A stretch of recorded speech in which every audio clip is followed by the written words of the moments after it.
예수님이 나귀를 타고 예루살렘으로 입성한 순간부터 예루살렘은 긴장감이 감돌기 시작했습니다.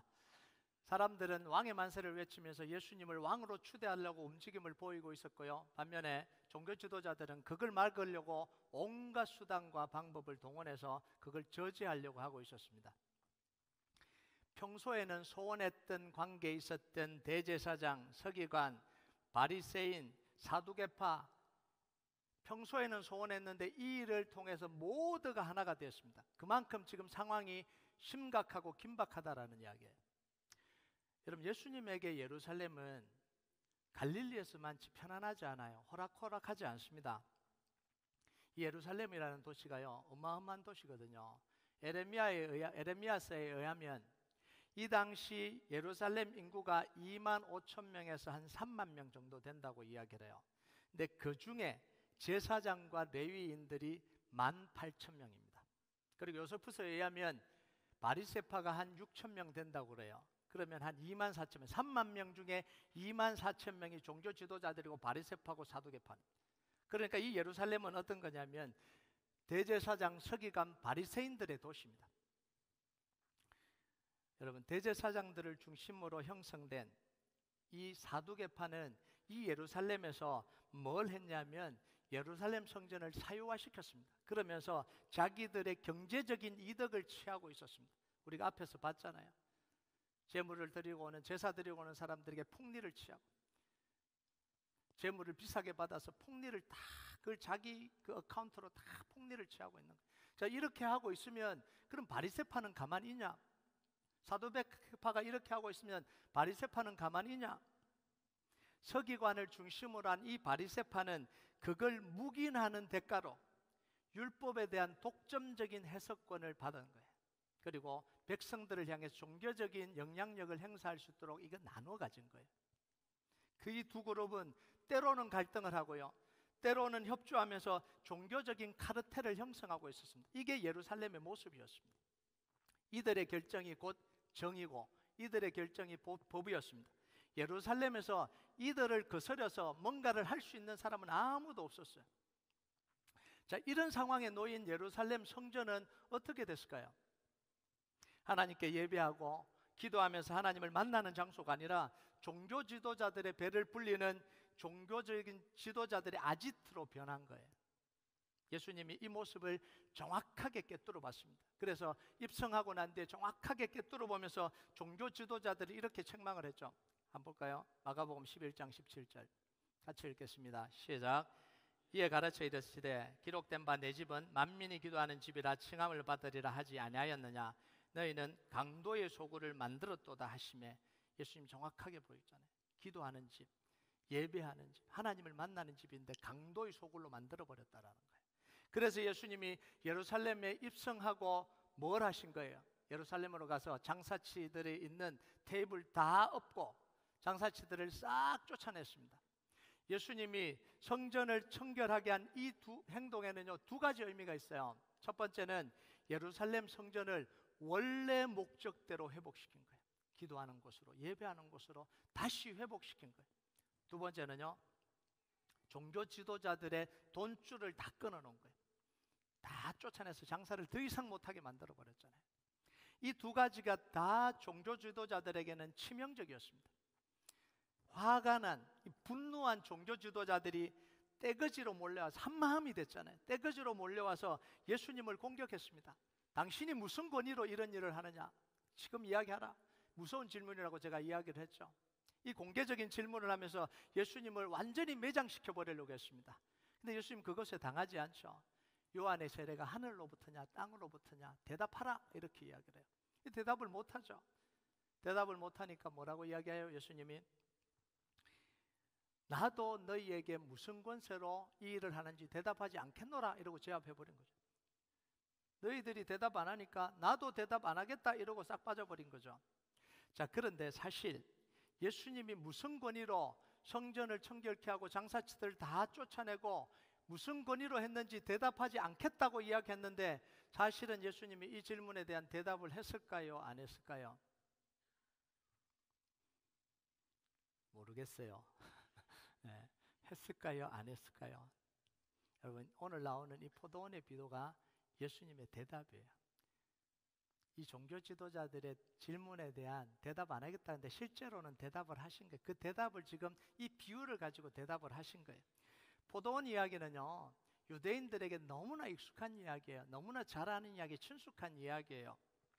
구약에 나오는, 구약의 대표적인 포도원 이야기가 나오고 신약의 대표적인 포도원 이야기가 나오는데, 구약의 이야기는 뭐냐면 하나님이 포도원을 만들고 좋은 열매를 맺기 위해서 가장 좋은 포도나무를 심었다는, 극상품 포도나무를 심었다는 거예요. 그런데 추수 때가 돼서 나중에 나무가 자라서 열매를 맺었는데 무슨 열매를 맺었다고요? 돌포도를 맺어버렸다는 거예요. 이 포도원과 포도나무는 이스라엘 백성들을 상징을 했습니다. 그래서 하나님이 그 포도원을 다 헐어버렸다 이렇게 하잖아요. 그러니까 우상 숭배하고 하나님을 떠나고 범죄하는, 돌아오라고 돌아오지 않는 이스라엘 백성들을 예루살렘을 황폐하게 만들고 예루살렘 무너지게 하고 포로로 다 보낸 거예요. 이게 구약에 나오는 포도원 스토리입니다. 신약에 나오는 포도원 스토리는 뭐냐면 포도원 주인이 일꾼을 불러서 포도원에서 일을 시키는 거예요. 아침 일찍 6시에 나가서 포도원 일꾼을 데려왔습니다. 한 데나리온 줄 테니까 와서 일해라. 그런데 주인은 아침에만 나가서 일꾼을 데려온 게 아니라 아침 9시에도 나갔습니다. 12시에도 나갔습니다. 오후 3시에도 나갔습니다. 심지어 하루가 다 끝나가는 오후 5시에도 나가서 일꾼을 데려와서 일을 시켰어요. 자, 그리고 일이 다 끝나고 난 뒤에 돌려보낼 때 품삯을 주잖아요. 품삯을 주는데 1시간밖에, 오후 5시에 와서 1시간밖에 일하지 않은 그 일꾼에게도 얼마를 줘요? 한 데나리온을 줍니다. 여러분, 이게 뭘 이야기하는 거예요? 자격 없는 자에게 주시는 하나님의 은혜. 포도원에서 자격 없는 자에게 주시는 하나님의 은혜라는 거예요. 그래서 예수님이 이 본문을 어떻게 결론을 내렸냐면 마태복음 20장 16절에 이렇게 결론을 내렸습니다. 같이 읽겠습니다. 시작. 이와 같이 나중된 자로서 먼저 되고 먼저 된 자로서 나중되리라. 하나님의 은혜는 먼저 왔기 때문에 먼저 받고 많이 받는 게 아니라 늦게 왔더라도 자격 없더라도 하나님의 은혜로 그 모든 것을 주시는, 그게 바로 예수님의 포도원이라는 거예요. 은혜를 주시는. 그런데 먼저 왔다고 자격을 주장하면 어떻게 된다고요? 나중된다는 거예요. 나중 와서 나에게는 아무것도 없겠지라고 했는데 하나님은 아니라는 거예요. 먼저 온 자보다 더 먼저 되게 하시는 은혜가 이 예수님의 포도원에 있다라는 거예요. 그래서 성경에서 포도원은 하나님의 사랑을 보여주는 장소입니다. 하나님의 공급하심을 보여주는 장소예요. 하나님의 보호를 제공하는 장소가 포도원입니다. 부족함 없이 채워주는 곳이 하나님의 포도원이에요. 이건 에덴 동산, 구약과 다 연결되어 있어요. 에덴 동산과 연결되어 있습니다. 하나님이 에덴 동산을 만들고, 가장 아름다운 에덴 동산을 만들고 아담과 하와를 그곳에 두면서 뭐라고 이야기를 하세요? 이 동산에 있는 각종 나무의 실과를 임의로 먹어라. 이게 무슨 이야기죠? 마음껏 먹어라. 넘치도록 다 주시는 거예요. 여러분, 기근에 먹고 살기 위해서 자기 땅을 떠나서 모압으로 갔던 이 나오미, 빈털터리가 되어서 자기의 잘못을 깨닫고 하나님의 집으로 돌아오잖아요. 빈털터리, 빈손으로 돌아온 나오미에게 하나님은 어떻게 하세요? 그 빈손을 다 채워주시는 은혜를 주시잖아요. 자기가 믿는 우상을 버리고 하나님을 섬기기 위해서 왔던 이 이방인 룻에게 하나님은 아버지가 되어주시고 참 신이 되어주시고 남편과 아내를 주셔서 언약의 계보 속으로 초청해 주시는 은혜, 이것이 하나님의 포도원 안에서 일어나는 일이에요. 그것뿐이에요. 예수님을 영접한 우리에게, 이방인이었던 우리에게, 죄인이었던 우리에게 하나님의 자녀가 되는 권세를 주셨잖아요. 포도나무는 예수님께 접붙여진 가지인 우리에게 생명을 주시고 더 풍성하게 해주시는 분이 우리 주님이시잖아요. 우리 하나님이시잖아요. 이게 하나님의 포도원에서 일어나는 일들이에요. 자, 이런 포도원 이야기를 예수님이 오늘은 살짝 변형시키셨습니다. 여러분 1절을 한번 볼까요? 1절 같이 읽겠습니다. 시작. 예수께서 비유로 그들에게 말씀하시되 한 사람이 포도원을 만들어 산 울타리로 두르고 적지 않은 포도를 만들어 망대를 지어서 농부들에게 새로 주고 타국에 갔더니 최고의 포도원을, 울타리를 만들고 포도밭을 다 개간하고 포도주 틀도까지 다 만들어서 최고의 포도원을 만들어요. 그러면서 뭐 하냐면 일할 곳이 없이 실업자로 살아가던 사람들을 불러서 농부로 사용합니다. 일할 곳을 주시는 거예요. 여러분, 얼마나 큰 은혜를 베풀어 주는 거예요. 그리고 포도원의 열매를 풍성하게 맺을 수 있도록 축복해 주셨습니다. 자, 그러면 이 농부들은 뭘 해야 될까요? 이 사랑을 받았다면 농부들은 뭘 해야 될까요? 받은 사랑 때문에, 주인으로 받은 사랑에 대한 감사를 표현해야 되잖아요. 풍성하게 거둬들인 수확을 이웃들과 나눠야 되잖아요. 이게 당연히 해야 될 일이에요. 주인도 그것을 기대하고 약속한 세를 받기 위해서 종들을 보냈습니다. 이건 포도원을 맡기면서 농부들과 이미 약속을 한 거예요. 아, 풍년 들었으니까 좀 달라, 이게 아니라 이미 계약을 하고 시작한 겁니다. 6대 4로 할지 7대 3으로 할지 8대 2로 할지 다 계약을 하고 시작을 한 거예요. 계약은 반드시 이행이 돼야 되는 계약입니다. 그 계약 때문에 이들이 일을 할 수 있었고요, 계약 때문에 은혜를 누렸고요, 그 계약이 진행이 돼야 앞으로도 계속해서 일할 수 있는 거잖아요. 여러분, 그런데 농부들이 딴 마음을 품어버렸습니다. 처음과는 다른 마음을 품어버렸습니다. 여러분, 3절에서 5절까지 한번 볼까요? 같이 읽겠습니다. 시작. 그들이 종을 잡아 심히 때리고 그저 보내었거늘 다시 다른 종들을 보내니 그의 머리에 상처를 내고 능욕하였거늘 또 다른 종을 보내니 그들이 그를 죽이고 또 그 외에 많은 종들도 들으는 때리고 들으는 죽인지라. 처음에 종을 보냈을 때, 새를 받아오라고 보냈을 때 새는 주지 않고 때린 후에 빈손으로 돌려보냈습니다. 자기들의 힘을 과시한 거예요. 새를 줄 마음이 없으니까 다시는 종 보내지 말라, 이런 메시지를 전달을 한 거예요. 자, 두 번째 종을 보낼 때는 머리에 상처를 내고 모욕하고 돌려보냈습니다. 이건 뭐죠? 화풀이를 한 거예요. 보내지 말라고 했는데 보냈다고 화풀이를 한 거예요. 모욕을 하고 보낸 거예요. 세 번째는요, 종을 보냈을 때는 아예 때리고 죽여버렸습니다. 포도원을 가질 의도를 노골적으로 드러낸 거예요. 자, 그러면 이때 포도원 주인은 결정을 해야 되잖아요. 이렇게 하는 농부들을 향해서 포도원 주인은 결정을 해야 될 거 아니에요. 한 번 더 기회를 줄지 아니면 지금 당장 진멸할지. 그런데 하나님은 기회를 한 번 더 주는 걸 선택을 합니다. 자, 6절을 한번 볼까요? 6절 같이 읽겠습니다. 시작. 이제 한 사람이 남았으니 곧 그가 사랑하는 아들이라 최후로 이를 보내며 이르되 내 아들은 존대하리라 하였더니, 아들을 보내면서 그래도 주인은 기대가 있었습니다. 아들은 존중할 거다. 종들은 무시해도 아들은 존중할 거다. 아들이 존중하고 세를 내면 주인은 뭐 하겠다는 거예요? 용서하고 다시 화해하고 계속해서 포도원을 맡길 생각을 하신 거예요. 여러분, 이게 하나님의 사랑이에요. 기다려주시고 참아주시고 회개하고 돌이키면 또 회복하셔서 포도원을 맡겨주시고 일을 맡겨주시는 이 하나님의 사랑이에요. 끊임없이 하나님이 선지자들을 보내시고 끊임없이 하나님의 사람들을 보내시고, 그러다가 마지막에는 누구예요? 사랑하는 아들 독생자 예수님을 우리에게 보내주신 그 사랑, 그 사랑이 이 포도원에 드러나는 거잖아요. 그런데 농부들의 생각은 달라요. 7절을 같이 한번 볼까요? 7절 같이 읽겠습니다. 시작. 그 농부들이 서로 말하되 이는 상속자니 자 죽이자, 그러면 그 유산이 우리의 것이 되리라 하고, 아들은 상속자니까 아들만 죽이면 그 모든 것이 우리의 차지가 된다, 죽이자, 이렇게 이야기를 한 거예요. 스스로 똑똑하다고 지혜롭다고 선택한 거예요. 야, 우리 정말 스마트하지. 이 유산을 상속받을 사람만 딱 죽이면 다 우리 거잖아, 죽이자. 너무 지혜로운 생각이야. 자기들끼리 그러고 죽였다라는 거예요. 자, 그런데 이 생각이 지혜로운 생각입니까? 가장 우둔한 생각이잖아요. 가장 어리석은 생각입니다.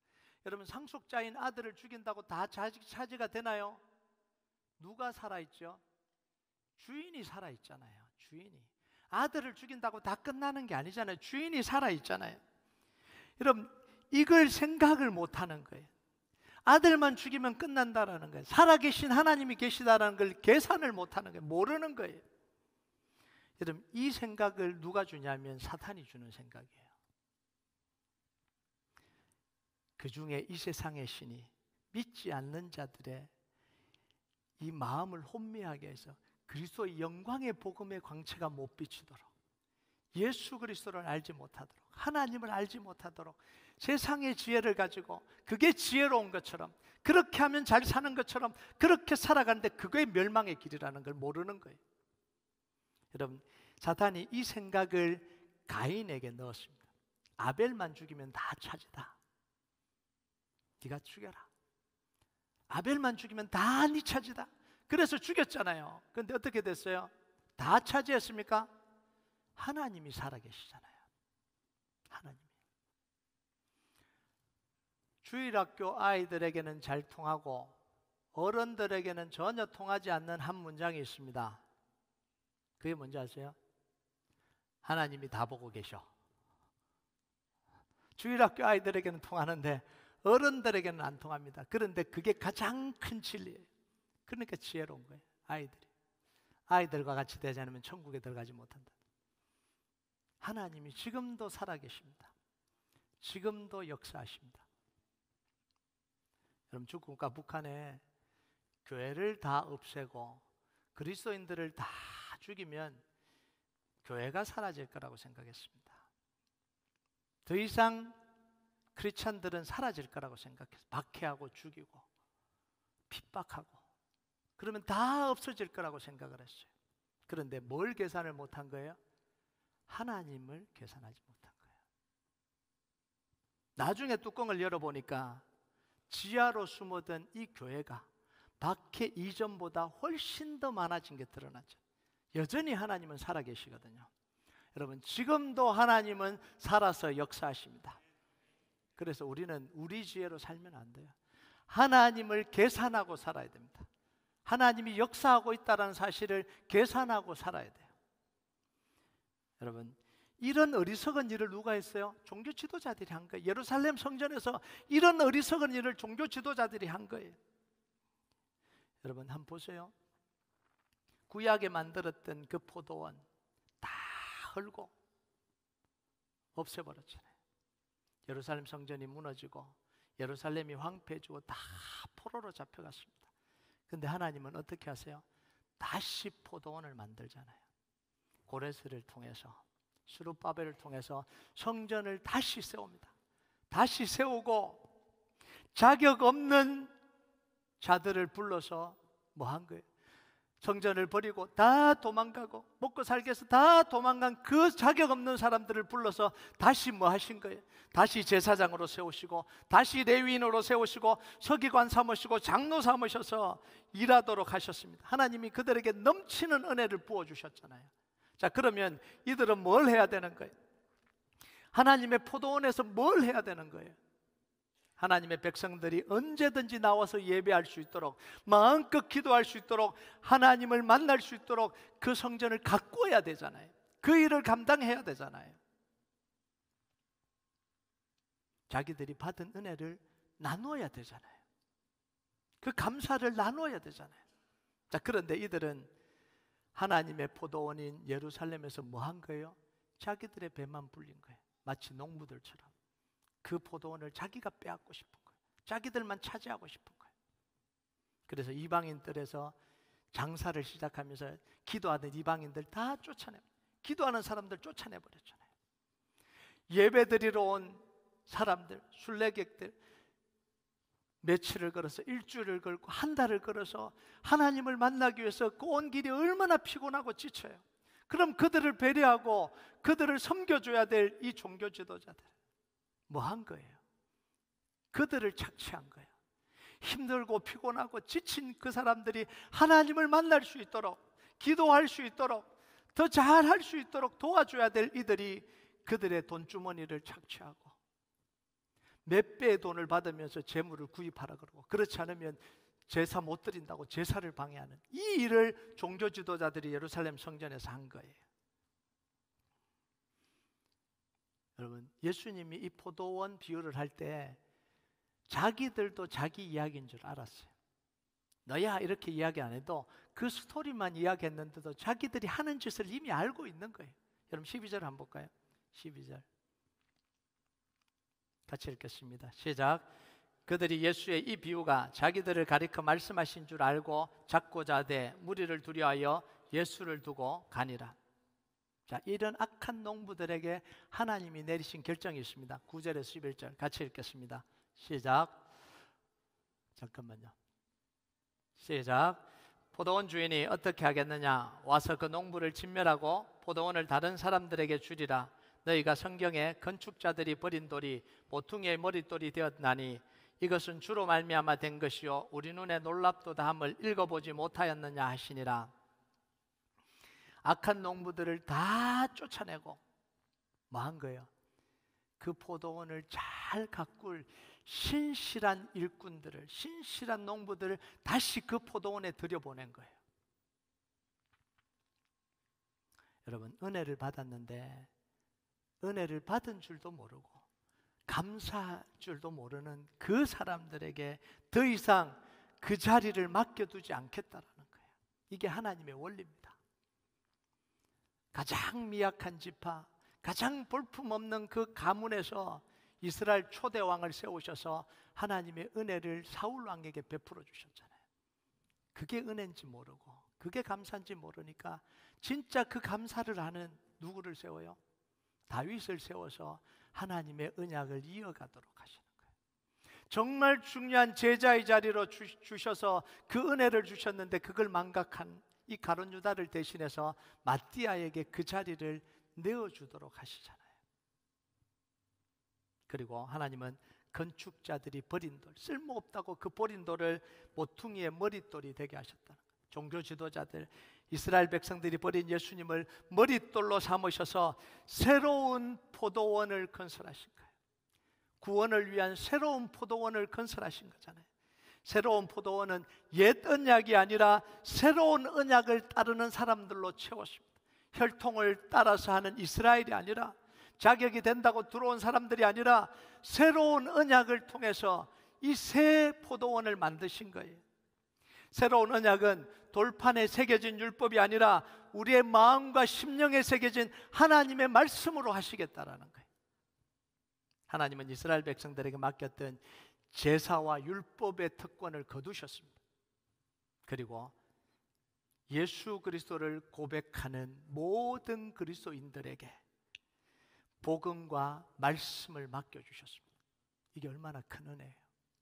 혈통으로 선택된 이스라엘 백성들에게 맡겨주신 내 소유, 내 제사장 나라, 거룩한 백성의 축복을 거두고 예수 그리스도를 주로 고백하는 우리에게 택하신 족속, 왕같은 제사장, 거룩한 나라, 소유된 백성으로 삼으셔서 하나님의 나라를 확장하도록 우리를 하나님의 포도원으로 초청해 주시는 거예요. 이게 하나님이 우리에게 베푸신 은혜예요.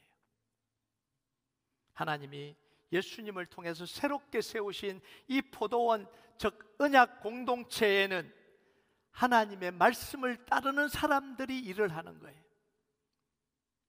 나는 자격이 된다, 나는 혈통이 된다, 나는 능력이 된다, 그 사람이 아니라 하나님의 약속의 말씀을 붙들고 살아가는 사람들이 그 포도원에 들어와서 일하도록 해주시는 거예요. 성령의 능력으로 권능을 받아서 땅끝까지 복음 전할 사람들을 그 포도원에 두셔서 일하게 해주시는 거예요. 하나님의 말씀의 언약을 지키고 살아가는 사람들에게 하나님은 그 포도원에서 나는 그 소출을 통해서 먹을 것과 입을 것을 걱정하지 않도록 하나님이 채워주시는 거예요. 먼저 그 나라와 그 일을 구하면 이 모든 것을 너희에게 채워주시겠다고 약속해 주시는 거예요.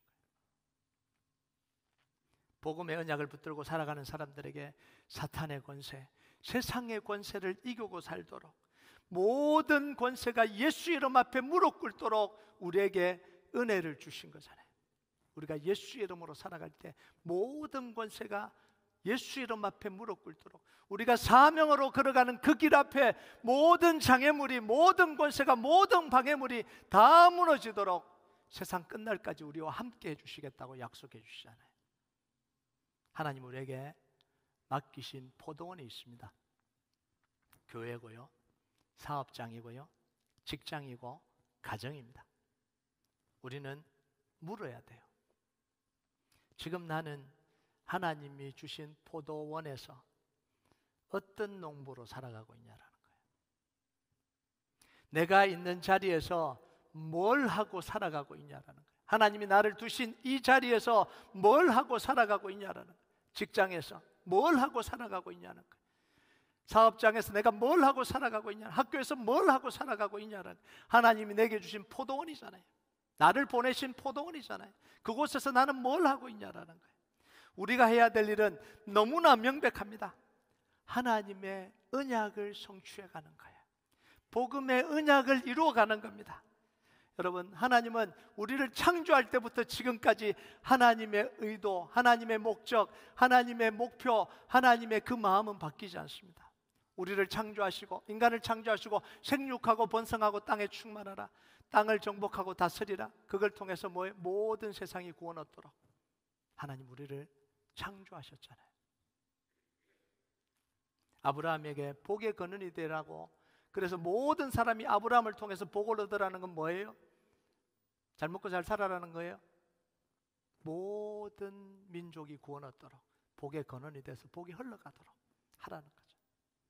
이스라엘 백성들이 하나님의 소유, 거룩한 백성 삼아서 세상을 구원할 제사장 나라를 이루겠다는 게 이게 하나님의 꿈이었잖아요. 여러분, 우리를 구원하셔서 하나님의 자녀의 권세를 주셨습니다. 성령의 능력을 주셔서 땅끝까지 제사 삼고 복음 전하는 일을 우리에게 하도록 허락해 주신 분이 하나님입니다. 우리가 그 삶을 살아가라는 거예요. 왜 우리에게 포도원을 주셨겠어요? 왜 우리에게 말할 수 없는 은혜를 주셨겠어요? 넘치도록 채워주신 은혜가 왜 있겠습니까? 그 사명 감당하고 살아라고. 여러분, 하나님 우리에게 이 좋은 교회를 주신 이유도 단 하나 이유입니다. 왜 우리에게 주셨겠어요? 대단한 교회도 아닌데. 죄송합니다. 대단한 교회도 아니라 그래서 네. 뭐 내놓을 만 교회도 아니잖아요. 근데 왜? 이 이야기는 제가 한 번만 하겠습니다. 왜 이민교회에서 제일 큰 교회를 왜 주셨겠어요? 성도들이 많은 것도 아니고 뭐 대단한 것도 아닌데 그거 하라고 주신 거잖아요. 지금까지 우리가 사명을 위해서 기도해 왔잖아요. 하나님 이 달라스에 부흥의 파도를 일으키도록, 이 달라스에 부흥의 불을 지피도록, 잃어버린 사명 잃어버린 자들, 슬픔과 아픔과 고통 속에 일어서 주님 잃어버리고 방황하는 그 사람들이 와서 다시 회복하고 사명을 찾고 살아가도록, 하나님의 사람으로 살아가도록 그걸 위해서 기도해 왔잖아요. 그거 하라고 하나님이 우리를 이곳으로 보내신 줄 믿습니다. 여러분, 우리 이름을 내라고 보낸 거 아니에요. 우리 교회 이름 내라고 보낸 거 아니에요. 우리 교회 막 커져갖고 대단한 교회다라고 보낸 거 아닙니다. 그건 바벨탑이잖아요. 우리가 해야 되는 건 기도의 숲을 이루고 달라스의 부흥의 파도를 일으키는 겁니다. 우리 교회를 통해서 이 달라스의 영적인 기류가 바뀌고 교회들마다 부흥하게 하는 게 우리 교회 사명이에요. 우리 교회만 다 끌어모아서 큰 교회, 대단한 교회 만드는 게 우리 사명이 아니에요. 우리 거 만드는 거 우리 사명 아닙니다. 우리 교회를 통해서 달라스에 있는 교회들이 다 일어나는 거예요. 부흥의 역사가 일어나는 거예요. 기도의 역사가 일어나는 거예요. 회복의 역사가 일어나게 하는 거예요. 아멘 하십니까? 이게 우리를 부르신 이유입니다. 여러분, 하나님은 우리를 이 도구로 사용하기로 이미 결정하셨습니다. 어떻게 알아요? 요사 프로젝트를 이루어 주신 게 뭐예요? 그거 하시겠다는 거예요. 허락하신 거잖아요. 여러분, 우리가 기억해야 될 게 하나 있습니다. 이 포도원에 처음으로 농부들이 들어갈 때 어떤 마음으로 들어갔을까요? 너무 감사하다, 너무 은혜다. 그래 그 포도원에 들어갔잖아요. 근데 그 포도원에 들어가서 1년 동안 열심히 일하고 포도 열매를 거두고 나니까 마음이 달라져 버렸잖아요. 내 거 만들어야지. 더 많이 가져야지. 내가 가져야지. 우리는요, 여호수아 프로젝트가 이루어지고 기도의 숲을 만들고 우리 교회가 아니라 이 달라스의 부흥을 위해서 기도하겠다고 들어왔습니다. 시간이 지나면서 우리의 마음이 달라지지 않길 주님의 이름으로 축복합니다. 사람들이 많아지고 좀 더 좋아지고 내 거를 외치며 하냐, 이런 말이 나오지 않았으면 좋겠습니다. 하나님 우리 교회를 주신 이유는 달라스를 위해서, 미국 전체를 위해서 마음껏 섬기라고 하나님이 우리를 이곳으로 보내셨습니다. 우리가 우리 소유를 주장하는 한 우리는 방향을 잃게 될 겁니다. 우리 것을 고집하는 때부터 우리는 이 은혜가 떨어지기 시작할 겁니다. 여러분, 다 내어줘도, 마음껏 내어줘도 하나님은 다 채울 겁니다. 그 마음으로 우리가 달라스를 위해서 기도하고요, 잃어버린 영혼들을 위해서 기도하고요, 달라스의 제사장 역할을 감당하면서 중재하고 중보하고 세우는 교회, 달라스의 부흥을 가져오는 그 교회로 하나님이 우리 교회와 여러분을 사용하시길 주님의 이름으로 축복합니다. 우리 같이 찬양하도록 하겠습니다. 이 찬양 하나님 앞에 좀 같이 올려드립시다. 주께서 주신 동산에 땀을 흘리며 씨를 뿌리며 내 모든 삶을 드리리 날 사랑하시는 내 주님께, 비바람 앞을 가리고 내 육체는 세잔해져도 내 모든 삶을 드리리 내 사모하는 주님께. 우리 인생이 다 하는 날 우리 주님 땅끝에서 기다리실 겁니다. 우리가 그때 영혼의 열매를 가지고 주님 만나기 원합니다. 우리가 찬양 하나님 앞에 같이 올려드리겠습니다. 주께서 주신 동산에 우리의 고백으로 드립니다. 주께서 주신 동산에 땀을 흘리며 씨를 뿌리며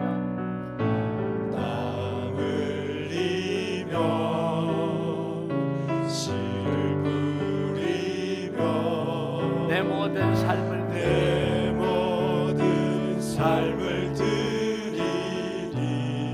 날 사랑하시는 내 주님께, 날 사랑하시는 내 주님께. 비바람 앞을 가리고 비바람 앞을 가리고 내 육체는 세잔해져도 내 육체는 세잔해져도 내 모든 삶을 주님께 드립니다. 모든 삶을 드리리 내 사모하는 내 주님께. 땅 끝에서 주님을 맞으리, 땅 끝에서 주님을 맞으리. 주님께 드릴 열매 가득한 주께 드릴 열매 가득한 곳. 땅 끝에서 우리 주님을 배웁니다. 땅 끝에서 주님을 배우리. 주께 드릴 노래 가득한 곳. 땅의 모든 것 찬양하라. 땅의 모든 끝 찬양하라. 주님 오실 길 예비하라. 땅의 모든 끝에서 주님을 찬양하라. 영광의 주님 곧 오시리.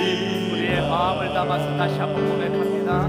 주께서 주신 동산에 주께서 주신 동산에 땀 흘리며 씨를 뿌리며 내 모든 삶을 드리리. 모든 삶을 드리리.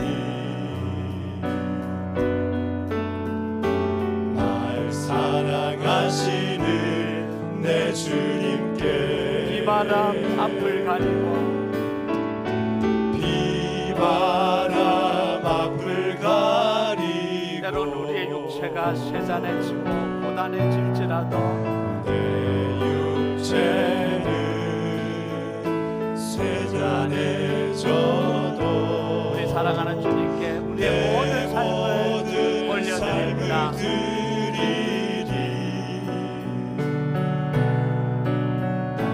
내 사모하는 내 주님께 땅 끝에서 주님을 맞으리 땅 끝에서 주님을 맞으리 주께 드릴 열매 가득 안고 땅 끝에서 주님을 배우리 땅 끝에서 주님을 배우리 주께 드릴 노래 가득 안고 땅의 모든 것 찬양하라 땅의 모든 끝 찬양하라 우리 주님 오실 길 예비하라 주님 오실 길 예비하라 땅의 모든 끝에서 주님 찬양하기 땅의 원합니다 모든 끝에서 주님을 찬양하라 영광의 주님 곧 오시리라 땅 끝에서 주님을 맞으리 땅 끝에서 주님을 맞으리 영원 구원의 열매 하나님이 주신 은혜를 가지고 주께 드릴 주님 앞에 나아가기 원합니다 가득 안고 땅 끝에서 우리 주님을 배우리 땅 끝에서 주님을 배우리 주께 드릴 노래 가득 안고 땅의 모든 끝 찬양하라 땅의 모든 끝 찬양하라 우리 주님 오실 길 예비하라 주님 오실 길 예비하라 우리의 생명이 다하는 날 주님 찬양하기 원합니다 땅의 모든 끝에서